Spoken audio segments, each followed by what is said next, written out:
This is the 8-9 combo. This is the test match post-mortem. And that was the final moments of a roller coaster ride of a Bledisloe Cup Test in Sydney on Brett McKay. This is Harry Jones. And mate, as our podcast listeners just heard there, New Zealand retained the Bledisloe Cup for another year. But holy moly, what a surprise contest this was. Oh, that was one of the weirder matches I've been to. I came in between the upper deck and then back to the press box, and the crowd got louder as the match went on. But I have to say, it started out in the worst possible way. So for the Wallabies to dig back into that, quite a tribute. And then we're still back to the same old question for these recent All Blacks. Why the fade at the end? Yeah, absolutely. We're both at a core stadium here in Sydney. We are on either side of glass right now. We're not quite in the same room, but we're in with eye shot of each other. It's a weird feeling, mate. We're actually doing this in person. You're in the HIA monitoring box. So if you flip your camera around, I should be able to wave at you, I reckon. There we are. Hi. There I am. I'm in two glasses at once there. Yeah, so look, it's a weird feeling, but we're back with our immediate thoughts about what we have just seen in this incredible first Bledisloe Cup Test in Sydney this evening. We're really pleased to be brought to you across the Rugby Championship, as we have been, by Chasing the Sun 2, the wonderful 5-part all-access series documenting the Springboks' journey to their 2023 Rugby World Cup, and which is available now to watch on RugbyPass TV worldwide outside South Africa. Simply head to rugbypass.tv and sign up for free. Let's get into it, mate. Australia 28 have gone down to New Zealand 31 in Sydney. All Blacks led 28-14 at halftime. It gives you an indication of the contest in the second half. Obviously, Argentina, South Africa still to come in Santiago del Estero later on tonight, Saturday time. 5-word headline. Let's get straight into it, where the wedding headline becomes the pod title. What have you got for me? Slow start, almost finished. Yeah. I've gone down similar route. Wanted good starting team, and it's been the story of the Wallabies all year, hasn't it? They just have not nailed their starts all this Rugby Championship, at the very least. And the restarts, the very first restarts, I think if Jeremy Williams goes up, the ball was going to go out dead on the full, and it would have been a scrum off. And instead, it was a series of phase attacks for about 15, 20 minutes, it felt like, where the Wallabies were pinned in their half, and there was not any territory to show for it, except the restarts where the All Blacks just built attacks. And there were many times when we felt like the All Blacks had two overlaps on either side of the ruck. It was baffling. Some of the slide defense wasn't sliding. It seemed like when the Wallabies turned right around and scored, you felt like this is a defense optional game, and yet it did finally tighten up.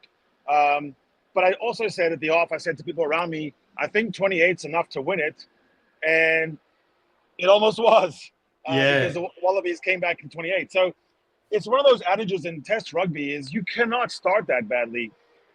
On the same time, I think the All Blacks go away from this match feeling more worried, more perplexed, and probably more disappointed, even though they are currently lugging around the Bledisloe Cup. Yeah. So let's touch on that, because it was a proper game of two halves, and I can't quite work out whether the Wallabies were actually good enough to get themselves in the game here, or whether New Zealand actually buggered a few things up and let them back in, because it's still not 100% clear to me. Well, let's be honest. The All Blacks formed enough attack ball and enough red zone presence that it should have been at least 42. Yeah. And so, but that's not to downsell the Wallabies for fighting your way back in. That takes spirit. And I just think when you win the second half by, 14-3, you feel a little better about yourself than if you're the All Blacks and you come into this match knowing that your ability to finish the final 20 is in question, and then they were nowhere and somewhat fortunate to escape. So I would think, they go. I don't think Joe Schmidt's minding this too much, although I think he would hate the start. There's something at Oranges was fixed.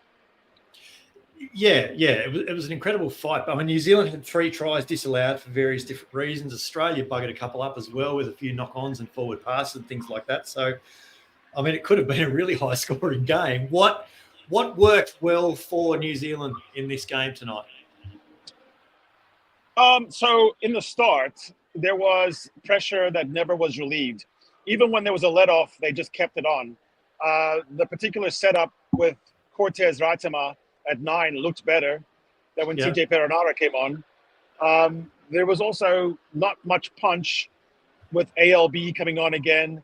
And I felt like there were moments where, like I said, there were 2 overlaps. And so I think something in the formation of 10 to 12 was working. Damien McKenzie looked better. That all seemed to work until it didn't. And so it's a bit of a riddle. So Damien McKenzie looked better, and we've touched on this. Beauden Barrett didn't play in this game. Was a late withdrawal we heard before kickoff due to overnight illness. And then Geordie Barrett doesn't come back out in the second half after the break. He went down with a knee injury we saw just before the break. And looked to be in a bit of trouble too, which would be a concern for next week. So, but you're right. When Anton Lienert-Brown comes on, and he and Damien McKenzie have played a lot of football together, there was a surprising disconnect, wasn't there, between 10 and 12? And they still created enough chances to win it. They were just little tiny errors. There was impatience on the final ball. I think the New Zealand will go back and watch the film of this match. Like I said, could be 42, could have been 49, because some of the scores that were erased did not come back for advantage the way the Wallabies did. They were flipped around, so they actually had turnovers. I think that will just do their heads in. To start out, what was it? What was the start? 21-7? There was a point there where it was, at that point in time, I didn't understand the Wallaby defensive setup. It was 21-0 after 16 minutes. 21-0. At 21-0, you would think the All Blacks can put that game to bed. A proper top 3 test side playing a number 8 or number 9 up 21-0 has to finish it out. And from that point on, there was a series of let-offs, soft tries, and I would think, like I said, I think this coaching staff of Razor Robertson is still under pressure and has not relieved their pressure. It's the same thing that their team did against the Wallabies. They relieved the pressure, and then now it's back on them. Yeah, no, it's a fair point. A quick word on how the Wallabies managed to get themselves back in this game in the second half. I mean, certainly in the first half, Fraser Wright scores that try, that first try. Matt Fessler pulled out of a maul and scored just before the break. And then, Hunter Paisami scores in the second half. Tom Wright scores that late try as well. What was the moment where you thought, oh, geez, the Wallabies are actually well back in this?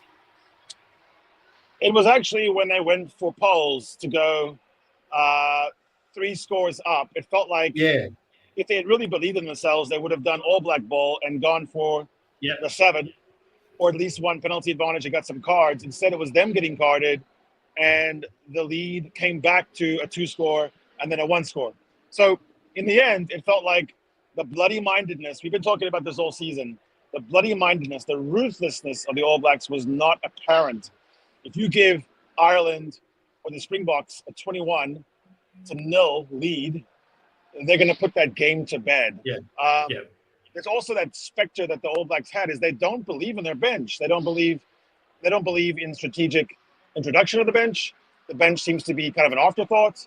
And in every case, it felt like the player coming on was not as good. Even though, like, Sam Cane did miss a tackle on that Fessler try and got run over. It just felt like you take him off and you bring on someone else. They were making even more errors, and then the cards came.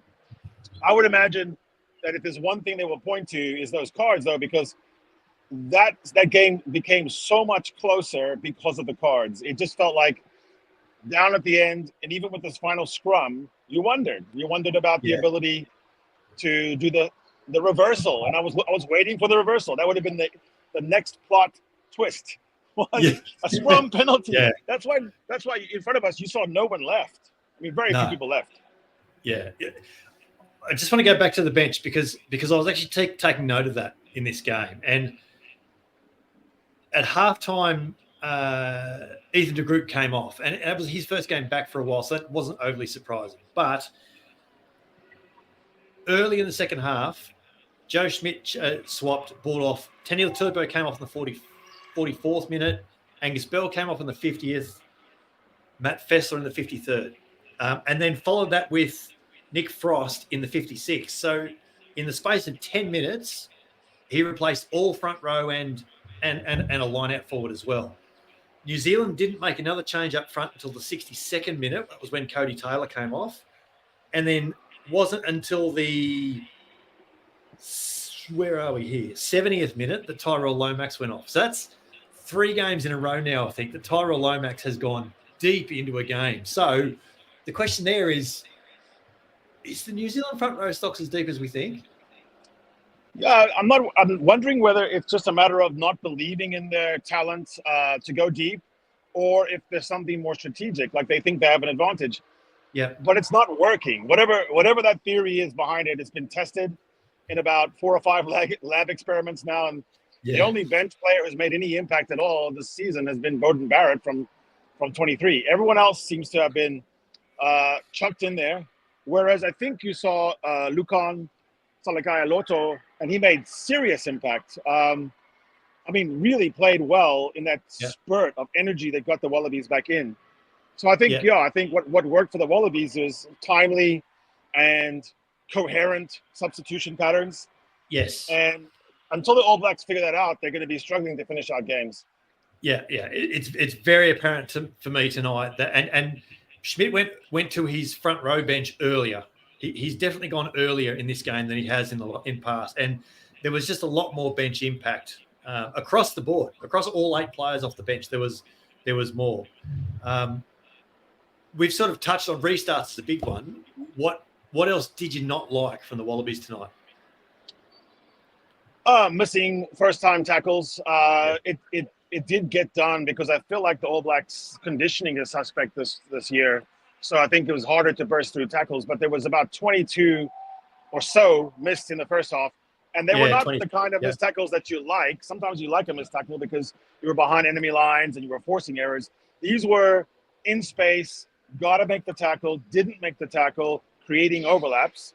And I think there was a sort of a steamroller approach there. There was a moment in time where I thought it might be, a record score. I really thought this is just going to keep going. I was yelling out, do something different. And what wasn't working was that Nick White kept doing the same restarts. There was the same build-up, and there were the same errors at ruck. Something did change. I don't know if it was coach-driven or captain-driven, but there came a moment where there was a maul and a maul drive, and I said, thank you, something different. Even if it didn't work, just something different. Something, It was, I mean, the Wallabies spent most of the first half tackling, and you're right. So they did miss a lot, but they made a lot. They made 115, 117 tackle attempts to, I think New Zealand had maybe 40, 42 tackle attempts, of which they missed 7. So that evened up in the second half, certainly. Who learnt more from this game in short term for Wellington next week and perhaps in the longer term as well?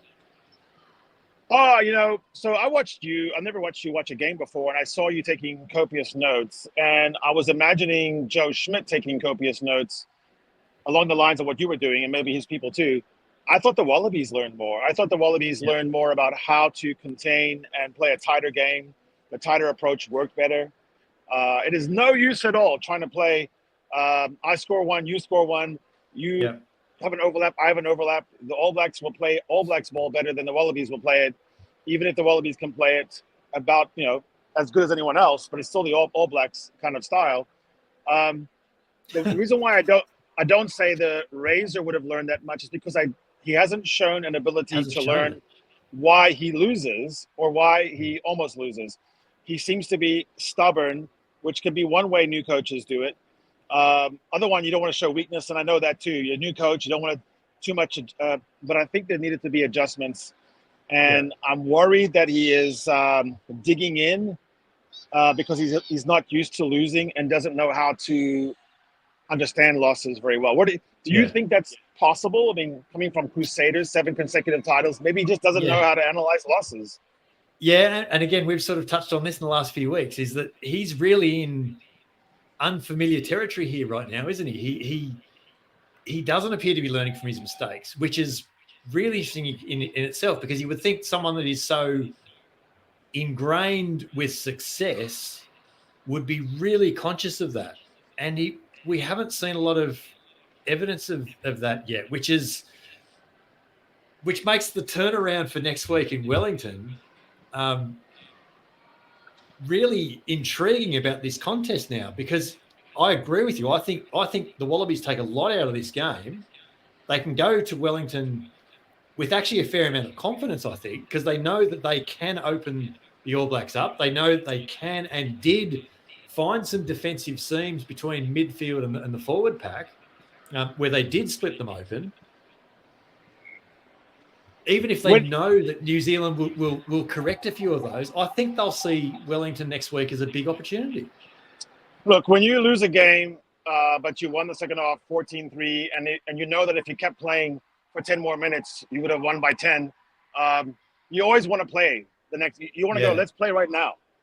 Yes. I'm looking at the field. I see some Wallabies. Let's turn around. Let's get back out on the field here now. Let's go. Taniela's still out there right now. Taniela Tupou has his boots off and he wants to run. Yeah, so that's the difference. That's the feeling you have when you just get pipped at the post, but you really think you could have actually run away with the game. Yeah. So I'm not saying the Razor lost. I'm saying he lost the second half. He lost the last 20 minutes so badly.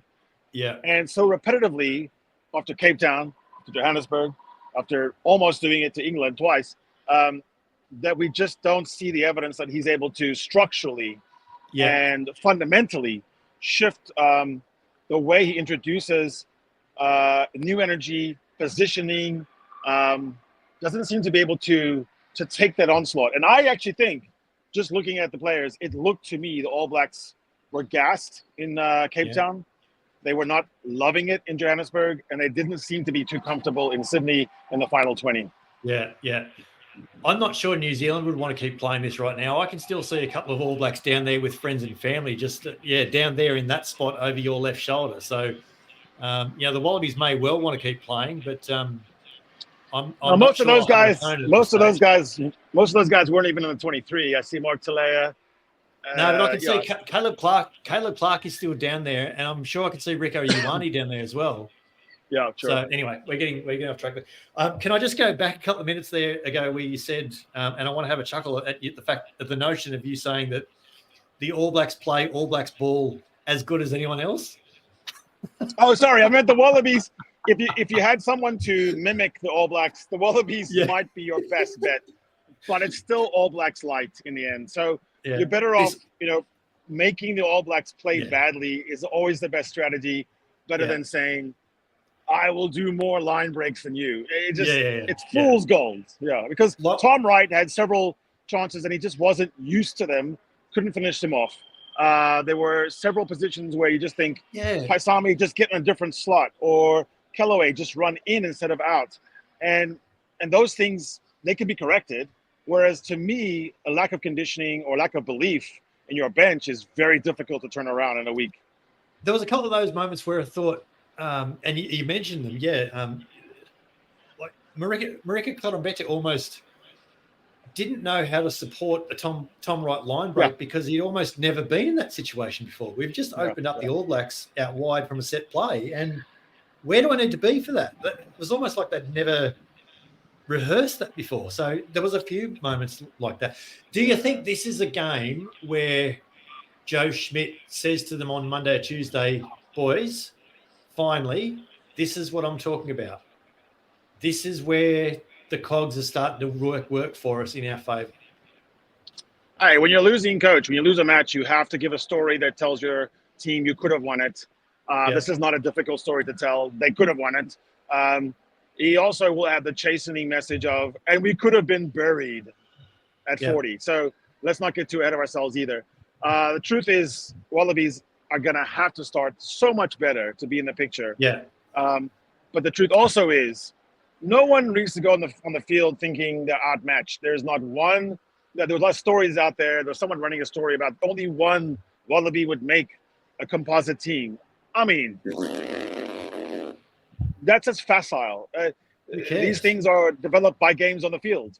And at the end of this game, you wouldn't have said 14-1.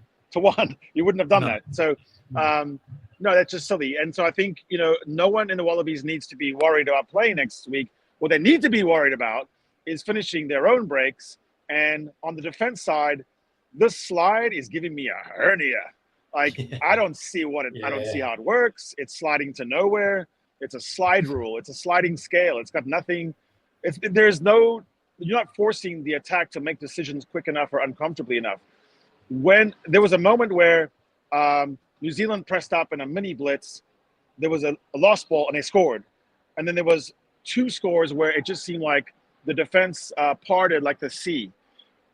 That's got to get fixed. And so that's structural. I don't blame the players. They're doing exactly how they're coached. The 12 and 13 are running together as a unit to the side and giving way. The bend but break thing's not working at Test rugby level. Yeah, no, I agree with that. I mean, had you have said to me a couple of hours ago as we rocked up to the stadium that you're going to walk away from this game actually fairly satisfied with the 3-point loss, I would have ripped your bloody arm off in taking it. But I think Wallabies fans should take a lot out of this performance because it was really, really encouraging. And I should also say that such was the media interest in this, is that we were in an overflow box with a number of Rugby Australia staff, which actually gave us the benefit, or gave me the benefit of actually being a little bit more animated in a press box situation than I would normally be. But you could actually feel it. There was, we were riding the highs and the lows and the frustrations and the driving them home to score those second half tries. You could feel the nervousness, you could feel the tension, and like that's a really good thing. And I just think the Wallabies should be, they'll be disappointed they lost that, but they should be really proud they've come as close as they have to pulling off what would have been the upset of the year. There's no question about that. I mean, that was the first time I was in a press box in rugby, and it was almost funereal quiet when I was in there. Half time, yeah. But then there was a sweary index I would use, and so as the Rugby Australia guys were swearing more, I thought, well, they actually believe they can win. These are meaningful swear words being said. And then when I was outside in the crowd in general, it also had too much quiet. It was a bit of 50-50 crowd, I think, All Black fans to Wallaby fans, especially on the other side. But I would think that final 10 minutes was pretty fun for people. And so, I think they gave them a show. It's frustrating for me to be around Australian rugby this long and not have a high moment related to the All Blacks. So, you would think that they're itching to go to Wellington, and good on them. By the way, the stadium was brilliant. Food, magnificent. Places to piss, plentiful and bountiful, and very organized. The number scheme had some rationality, unlike many stadiums I've been to recently. So I had a lot of doomsday talking about the Accor, that it wouldn't have any atmosphere. I thought it's fine. It corresponded with the play on the field. As the play went up, it got loud.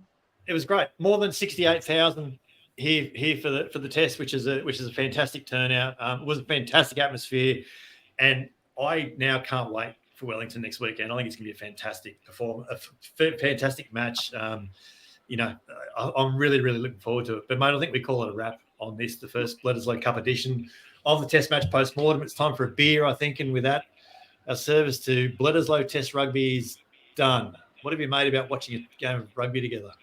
Hey, man, it was fun watching you. You are very intense. You are locked and loaded. You have earphones and laptops and Wi-Fi. You have a notebook. It's almost like Jonathan Kaplan's spreadsheet in that you have notes and stuff. I realized, oh man, I'm just pulling things out of my arse. But no, it's actually very nice. In fact, if I could watch a rugby match with you, I could really be off the hook because I just would look at your notes. I was doing that, like, what happened? Oh, thanks. Yeah. No, it was really good. And actually, if you pop on the 8-9 combo social, maybe Harry's socials, there's a photo of both of us very much in intent mode. We were very good.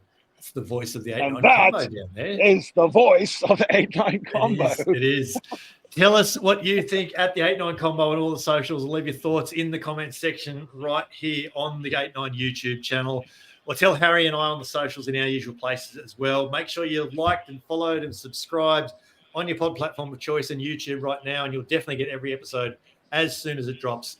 Please don't forget to head to RugbyPass.tv, and where you can now watch both series of Chasing the Sun, the documentary series celebrating South Africa's back-to-back Rugby World Cup wins in Japan and France. We're so pleased that everyone can now watch Chasing the Sun too. It's a brilliant series, and make sure you sign up for free. Oh, now you've got me reading my notes here.